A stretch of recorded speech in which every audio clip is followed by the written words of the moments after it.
God created the universe ex nihilo, out of nothing. The idea that God created the universe out of nothing shouldn't be controversial because at one point in time, there was literally nothing else except God in existence. No, hang on a sec. At one point in time, that's not going to work because time didn't exist either. Nothing was the only thing that existed. No, that's not. That sounds a bit like nothing is a thing. That's not right, is it? Look, my point is that before the universe was brought into being, and before God created the heavenly host of divine non-human beings, more on them another time, all that existed was God. There was nothing else. And when I say nothing, I don't mean empty space, like the air in the middle of a ring donut, or the contents of my wallet if I take my daughter to Disney World. I mean nothing. No thing. Long before the universe was brought into being and the heavenly hosts were brought into existence, nothing existed. Just God. That is the profound level of nothingness that existed, or rather, didn't exist. Aristotle says that nothing is what rocks dream about. We clever people say, but rocks don't dream. Exactly, says Aristotle. Other ancient Near Eastern creation stories, for example those from Mesopotamia or Egypt, feature gods who create things out of material that was already in existence, in much the same way as you and I create things. But when the living God created the universe, he created it ex nihilo, out of nothing. There are other ideas about how the universe came into being, of course.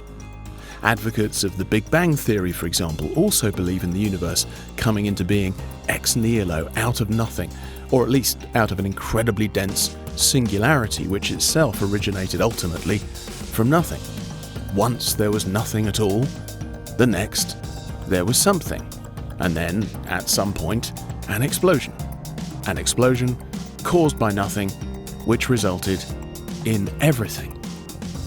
Does that really sound any more likely than the biblical idea that God created the universe ex nihilo?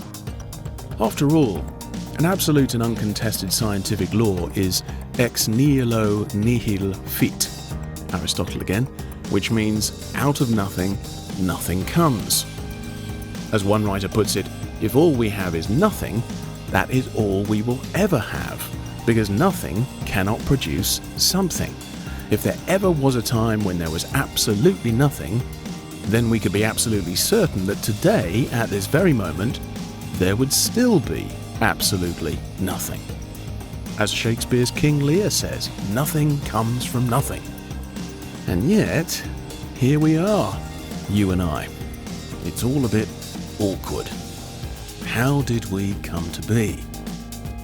The first sentence of Scripture says, in the beginning, God created the heavens and the earth. And the fact that this God made everything has profound implications for the way we see our world, the way we see ourselves, each other, and God himself. Because it means that before anything else existed, there was love. Even when nothing existed, there was the Father, the Son, and the Spirit. A tri-unity with devoted and unbreakable love flowing between each. Think of that. Before anything at all existed, there was God, and there was, within that God, love. That God made the universe not out of anything already existing, but out of nothing. He was the only something, and when he spoke, something else that was not him began to exist. That means that this world we live in is a wanted world, a loved world. These people we pass on the sidewalk, these people we sit next to on the bus or engage with on social media, they are wanted people, loved people. God looks into your eyes and makes it clear that your existence is wanted. and that despite what you may have been told, you are not an accident. No, it was love that made you. Out of an irresistible and exuberant overflow of love, the triune God brought all planets and all people into being with a word. He created it ex nihilo. Well, how should we respond to all this? Psalm 19 says, "The heavens declare the glory of God, and the sky above proclaims his handiwork." All of creation and we ourselves bear the hallmarks of his loving handiwork. His fingerprints are everywhere. He needed nothing except himself to make it all, to make us. And that realization should bring us to our knees in wonder and in worship. I'm Barry Cooper, and this has been Simply Put, a podcast from Ligonier Ministries.